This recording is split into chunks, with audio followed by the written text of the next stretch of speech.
Salutations everyone, I am SuperNanceX and we're back with another episode of Ace Academy. I don't know how much more of the game we got left, but enjoying the remainder that we have left, of course. The sharp ringing of cutlery wakes me up. Kara sits by the table. Oh, did I wake you? Sorry. Push herself up into the sitting position. Good morning. Kara smiles. Morning. I ordered room service. Oh, I hope that's okay. Kara growls at the delicious smell of breakfast that was in the air. It's been so long since I had a traditional Japanese breakfast. This is perfect. I join Kara at the table when we dig. I can't keep a smile on my face is this what it's like to be a couple? Kara casually meets my eye and then blushes. Once again with breakfast, we pick up things and catch a train back to Aizukaze. Kara stares at the window just like before and trying to focus on the scenery too, but my gaze keeps slipping back to her. She finally Aizukaze, we face each other on the platform. Thanks for coming with me. I had a really great time. Bet you did. Me too. She hesitates and then quickly heads me and lets me go. I'll see you again on Monday. If not sooner. Hey. She smiles and leaves me to catch her bus back to Ace, and then I drive back. That was nice. I wonder what she's thinking. I wonder if that's what she was thinking about. I don't know. It's late by the time I return home. As soon as I do, I head straight for my room and collapse into the bed. I couldn't have asked for any better day yesterday, but there's something comforting about coming home to my own bed. So I was sleeping on the couch.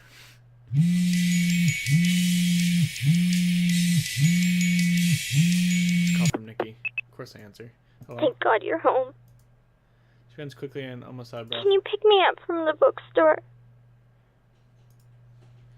Her voice is garbled and can hardly make out what she's saying. What? She pauses and there's a lot of movement in the phone before she's Please, speaking. can you get me? Where are you? At the bookstore. Voice is clear, but the sound scared. Something doesn't seem right. Alright, I'll be there in a few minutes. Nikki says Thanks. I'm concerned. Especially with all the fishiness. We hang up the phone, hurry back to my bike. Nikki would tell me she were in danger, wouldn't she? If not try to dull in the thought, I'd try to speed up anyway. I get pulled over. Luckily, traffic's on my side and arrive minutes later. Anticipated Nikki waits for me beneath the street lamp a few feet away from the bus stop.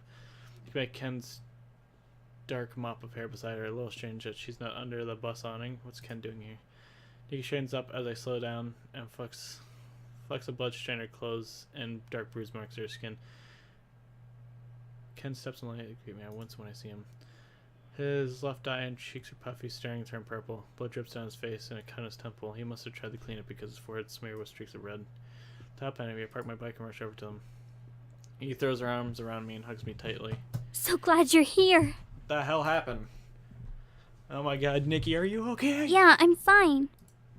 You're bleeding. No, the blood's not mine. The Ken's? No. You look like hell.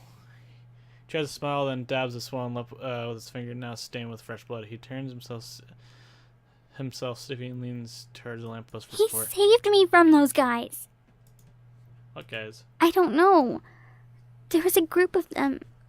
3, I think, waiting for the bus. And when I showed up, they started saying all these things about me. They were being so gross and creepy, but I tried to ignore them because I figured the bus would be there soon and it wouldn't matter. And then one of the guys tried to put his arm around me. I freaked out. And I guess I pushed him and he got really angry.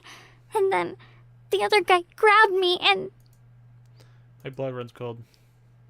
Do you hurt you? Are you No! hurt? Her voice trembles. Her eyes glare with tears. I'm about to pull her back into a hug when Ken slips his hand into hers. Ken intervened before anything could have happened. She glanced at Ken, smiling He broadly. came barreling out of the bookstore, screaming at that guy to let me go, and then he punched him right in the face.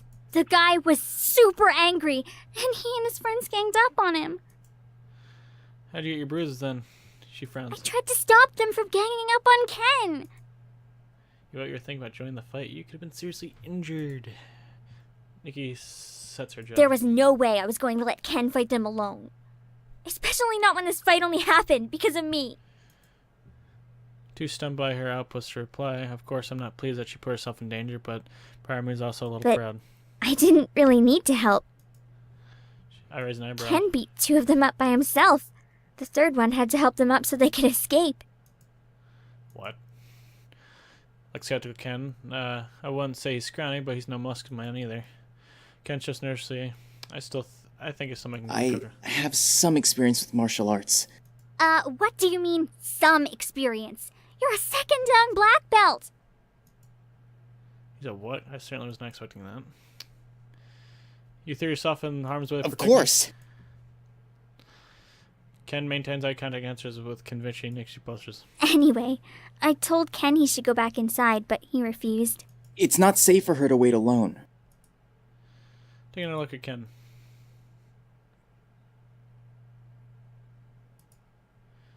There's a fire in his eyes I never noticed before when he looks at Nikki. He isn't that timid kid trembling in his boots. He looks like someone who's willing to move mountains. Me, his eyes a nod. Thanks for being there for her. He blinks surprise and I only did what anyone would have done. Don't be so modest. You were amazing out there. Ken shrugs awkwardly, then winces in pain. Sure, okay, though? Maybe I should take you to the hospital. I'm fine. Nothing's broken. I'll come over. I don't know about that. Told him we should call an ambulance, but he refused.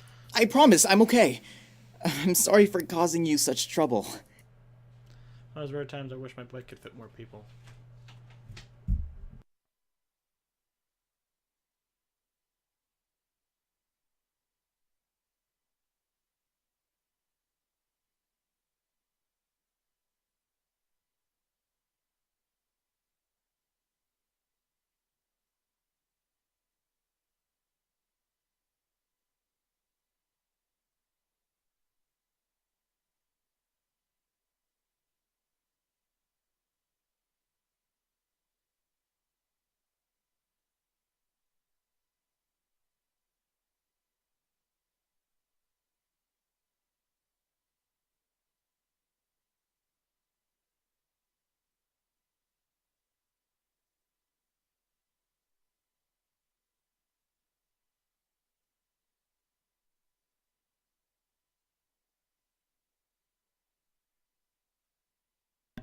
I am back. Sorry about that. Can you at least have, do you at least have a He ride let home? me call his brother to come pick him up. Well, wait here with you two until you rise. I appreciate the thought, but I would feel more at ease if you...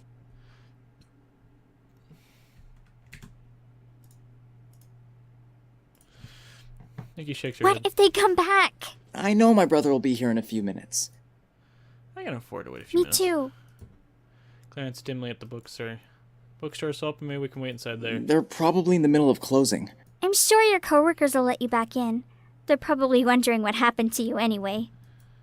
You work there? Ken nods. Well, they'll definitely get you back inside. Realizing he's fighting a loose battle, Ken agrees. Okay.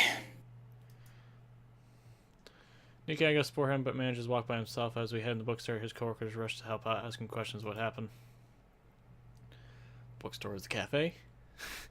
Nikki, I sit with Ken as we wait for his brother to arrive. Nikki fusses over Ken, but he lets her. As I watch the two of them, I pay close attention to Ken. He's calm, respectful, and polite, but most importantly, he makes Nikki smile. Hey Ken, can I talk to you for a second? He looks at me with wide eyes. There's some very expression that he wore for the Sure. Muse, I lay him into a quiet area behind the shelves. Trusting you to take care of her. He blinks blankly before his eyes open and his gaze goes pink. He bows a perfect name. Of course. Thank you for your trust. You don't have to bow. He returns an upright position. Sorry. Don't apologize. Sorry. Grab him and he shuts up. This is kind of fun. I think I might actually enjoy this turn of events. Yeah, let's go back. He bombard us with questions to return. What was that all about? Why wasn't I invited? Why did Ken bow? Yeah, Ken, why did you bow? It's when I smiled devilishly. Oh, it's because he's my senpai? Nikki stares him in a blanket that shows attention to What me. did you do? Nothing at all. Isn't that right, Ken? Of course. Nikki pouts. I can see a trace of a smile. I guess she's glad that we're finally getting along. A few minutes later, Ken's brother shows up. He convinces Ken to go to the hospital and thanks us for his help. With Ken safe, we head home.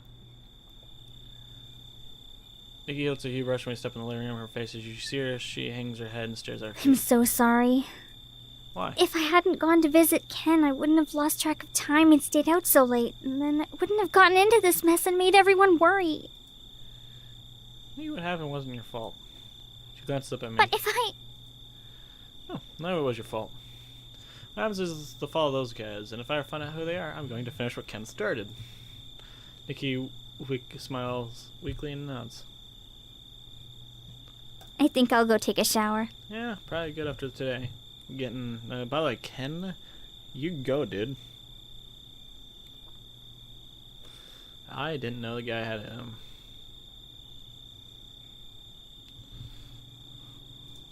Sure. As soon as Nikki goes upstairs, Kaito pops his head out of the kitchen. Is Nikki gone?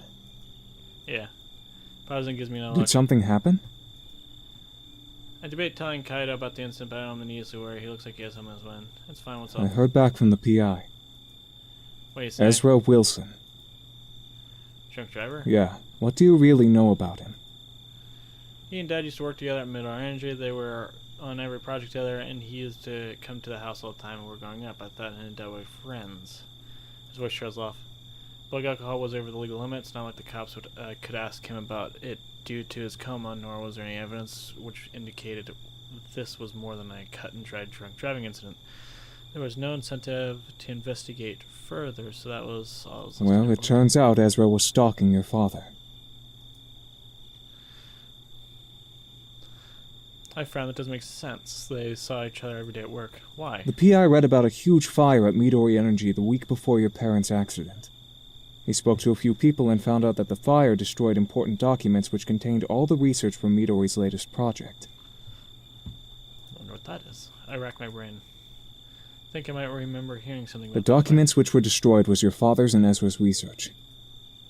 As research, I tried to recall Dad right before the incident. He seemed a little more worried than usual. Otherwise, didn't give any indication that something was amiss. Shouldn't he have been devastated by something like losing years of research? Is he trying to protect me, or something else is going on? Ezra didn't take the loss well. Right after the fire, Ezra accused your father of purposely sabotaging him by setting their research on fire. Dad wouldn't do that. It was his research, Right. too. It didn't make sense. Nobody believed him and they chalked up his breakdown to stress. But he wouldn't let it go. He accosted your father many times at work demanding answers. It got so bad that he was assigned a leave of absence by the company. On the day of the accident, your parents had lunch at a cafe. Nikki called and asking for a ride. Yeah, I The remember. PI asked the waitstaff if they remembered seeing your parents there, and they did. Ezra too. He was there. Yeah, he'd followed them there and was already clearly intoxicated. He demanded that they pay him all the money he would have made upon completion of the project. You said your father... Obviously, your father refused and continually maintained his innocence. Ezra became so disruptive, the manager had to forcibly remove him from the cafe. Parents seemed shaken, but they tried to finish their meals as nothing happened. That's when they received the call from Nikki. I guess Ezra tried to trail them, running them off the road. Kaya nods, looking more grim than ever. Something doesn't add up. What research is important to kill over? If Ezra was driven to madness after losing life's work, why was Dad barely affected? There's convenient timing of Kira's copycat core. Much time has passed since that accident, since the fire. Enough company to piece together just enough research to turn a profit. Kokaito? He looks at me. I think the research that killed Dad has to do with my core. He hesitates and You nods. might be right. Wasn't there an encrypted piece on Valerie that wasn't able to unlock me that can help me make sense of all this? You take another look at it. I need to go look at my core. And Kokaito doesn't trust You that. do what you need to do. Just be safe. Thanks, Uncle Kaito. I keep calling him the wrong name. I'm just so used to calling him that. Second time the guy raced to the garage and back to him back, then drive to Ace. Campus feels more empty than usual, even though after hours I have no trouble swinging the hanger. Sound of my footsteps. Cannot get to Eagle fast enough. As soon as I pop down the terminal and boot up the computer. While instruction value left for me to greeted by the pass-through prompting screen she showed me earlier. There's a hint in there. Let me see what it says. Screen is scrambled, mess of words, no rhymes, no reason to them. I read through it a couple of times, making sure my eyes don't skip any words. Most of them words meaning nothing to me. I let a few stand out. Cricket, moo, sir, Hobson. These are childhood nickname dads gave me. Each one of them has a story, but none of them were very long-lived. The only nickname that stuck with me embarrassing long time was Meatball, because I was born, my cheeks were big and round like meatballs. Dad's first started to tell me when I started school. The teacher called me Tom for roll call. I said it's not, and she marked me absent. After she got through the list of names, she said she didn't call mine. She asked my name, and I responded with, "No, my name is Meatball." Damn it. I've been called Meatball at home for so long, and I didn't even know my real name. That must be the answer. I really hands type of meatball on the prompt, and my fingers hover over the key thanks you for pressing it. The prompt disappears, and a video pops up on the screen. My breath catches my throat. Dad looks straight in the camera. There's dark circles in his eyes and warrior lines around his mouth. His hair sticks up at odd angles. His clothes are smudged with dirt and oil. He notices the recording light is on, and he tries to fix himself up before giving me a weak smile. The fact that you are watching this now means something must have gone wrong. He sighs, and I'm sorry. I try to swallow a lump in my throat and ignore the sting of the tears in my eyes. This isn't the dad I remember. Dad I remember had a booming laugh which took the room, which he was sure of himself. Never had regrets. By putting this technology in Eagle, I have potentially endangered you. But I don't know where else I can keep it safe. Midori Energy doesn't fully understand the scope of this research. They're willing to sell it to anyone without considering the consequences. Companies which would weaponize this technology will cause irreparable damage. They could create energy explosions 13 times the force of a nuclear bomb. Such as John lets his gaze back towards the camera, his eyes unusually steady and cold. That's why I caused the fire. I burned all copies of my research to prevent it from falling into the wrong hands. But Dad runs his hands through his hand, a gesture which he would do when he was stressed or worried. It's hard to completely destroy 20 years of research. Especially when this technology could bring so much good. The possibilities would have been endless. This new format of energy may function similarly to existing methods, but the fundamental principles are vastly different and have far wider scalability implications. Double-edged sword. With great power comes great responsibility. The shadow of his own self returns when he talks.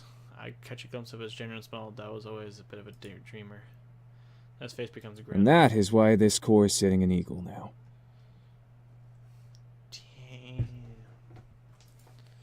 His piercing gaze stares straight into my soul. I'm sorry for getting you involved. I'm sorry I couldn't follow through with what I started. This is actually some really heavy thing to consider. Because you thought he was innocent, but he wasn't. So that guy that drunk driving killed him actually was right. This story is definitely heating up, and I'm actually very interested to know what happens from here. Sorry for getting involved and sorry I didn't follow through with it. But most of all, I'm sorry I wasn't able to tell you this in person. His eyes look glassy and glitter too much beneath the light. I probably don't say this enough. I know, if you're watching, I probably don't say this enough. But I'm so proud of who you've grown up to be. I know, if you're watching this, that I've put a heavy burden on your shoulders. But I trust you will make the right decision. My only hope is that you can find it in your heart to forgive me. I glances behind him, something must have spooked him because he faced the camera again and then smiles feebly and his voice. Take care of your sister. Goodbye, son. The video cuts off abruptly. First, I'm too stunned to move. The image of my dad scoring my ass, some yet so unfair. His face looked as I'm surprised to feel wetness in my cheeks. He knew. He knew exactly what he was doing when he hit the technology Eagle, and now I understand why I wasn't allowed to help program the core. I understand why Dad seems almost obsessive about continuing Eagle. Yes, it makes sense why I never noticed the difference between this core and any other core. Dad never matured the technology. He must have set up overdrive configuration probably not long before he hit the overdrive, only to happen once. So I begin to search for answers. Last words are gonna learn about son. He knew the implication of research and entrusted it all to me, though the gear we built together. That's our Eagle, partially obscured by shadows, dark and blue, no longer seemed warm and inviting like a salty spray of the ocean, but feels dangerous and cold like a winter sky. Try to bring up the video once more so I can hear his voice one more time to see face. Once more, but I can't. It was a one-time initiation. So I try to process the situation. I don't know what to feel. I recall Dad's hollow cheeks and the shadow of pain in his eyes. One thing I'm certain: I cannot keep using the core knowing all this. But now do I have to do both research?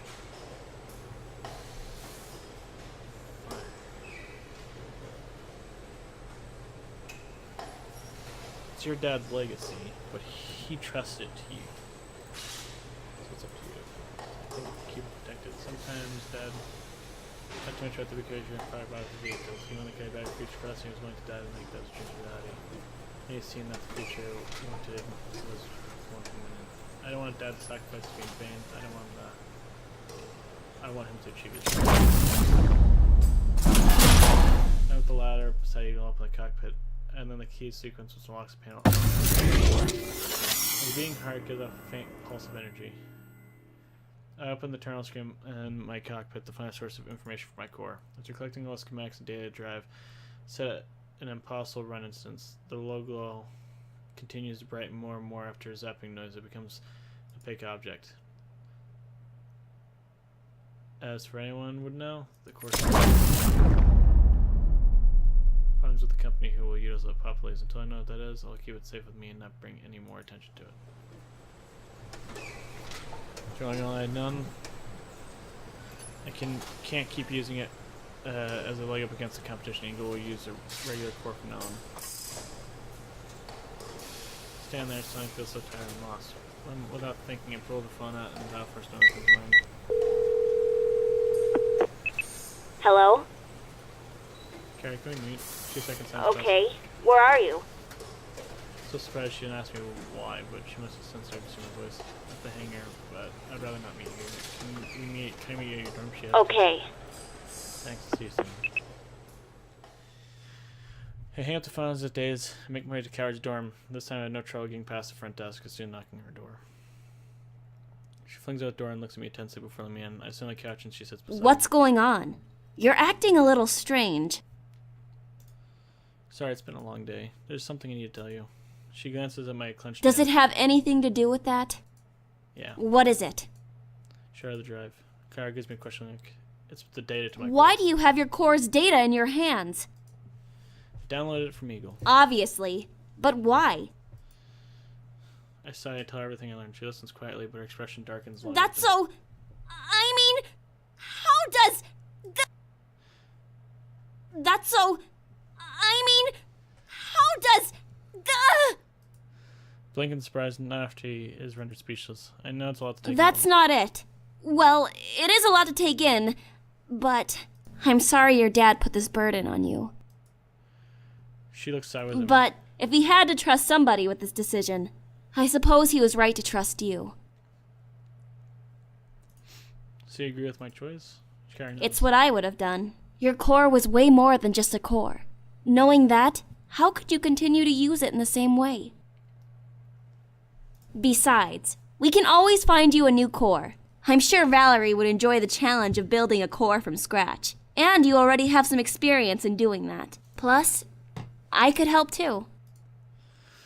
I breathed a sigh of relief as weight lifted up my shoulders. I hadn't realized how just anxious I was about my decision. A part of me continued to wonder if perhaps I acted too rashly, but someone as rational as Carrie agrees with me, then I know I made the right choice. Yeah, I'm not too worried about finding another core.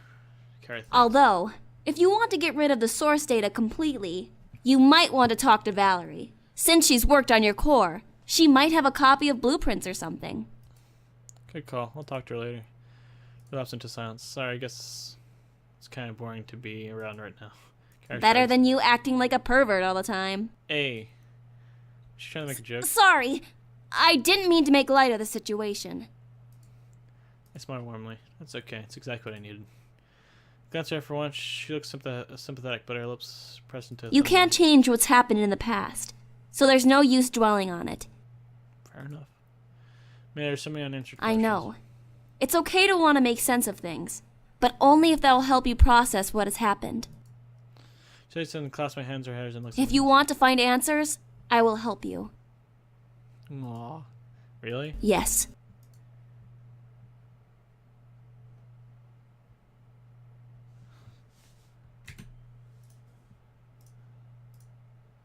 Kara's pretty brave and vulnerable, but when I look in her eyes, I just see how worried she is about me.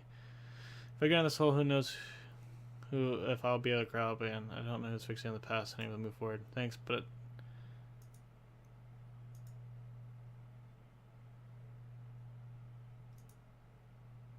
I don't know which one I should do.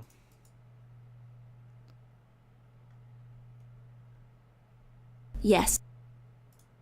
With the carry by my side, losing control of myself, however, in strength, if I get buried in fear and pain, I can always count on her to keep me in line. I nod. Thank you. She nods, but I can see she's right back. I promise I'll be fun. Sure, cheeks flush. Who said anything about that? You don't have to. She looks away as her cheeks. Don't be stupid. Sounds silent, scanning Kara's glances my way, then gently rests her head on my chest. As I feel her gentle weight against me, my mind clears. Like usual, she makes sense whether or not Dad told me. Doesn't matter now. He's gone, and no amount of speculation can change that. Luckily, I found someone to keep me grounded. With Kara by my side, there's no mystery we can't solve. I run my fingers through her hair, and she glances up at my touch. Slowly, I can see a distance between us, and I kiss her. For once, she doesn't seem surprised or shy away from my touch, but melts into the kiss. As we pull away, I gaze deeply into her eyes. Oh dear. In this moment, quick clarity rinses all my stress and fears. It's okay. I don't have all answer now because I'm looking into a future. Oh, that's adorable. And it's beautiful. Damn, that's adorable. Oh, don't tell me that's the end of the game. Don't you do this to me, Ace Academy. Please don't tell me that's the end of the game. Please tell me it's like, no. No. You're gonna end it like that, you bastard. No. Let's see if we can get Zach on a call real quick.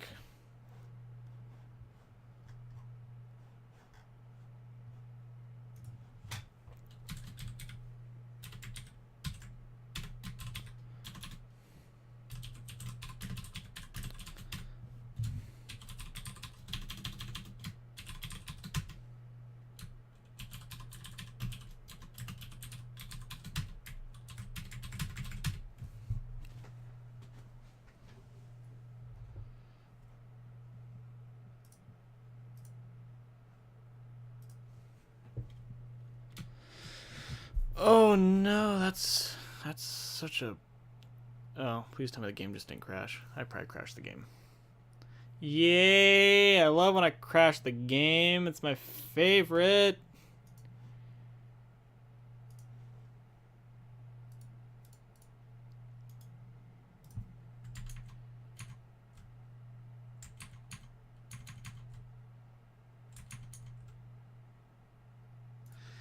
Anyway, I'm going to end this episode here, and I might make one more episode of where we're just talking about the game. But, oh my gosh. Yeah, I'm going to have to make another one where I talk about the game. Hope you enjoyed this one.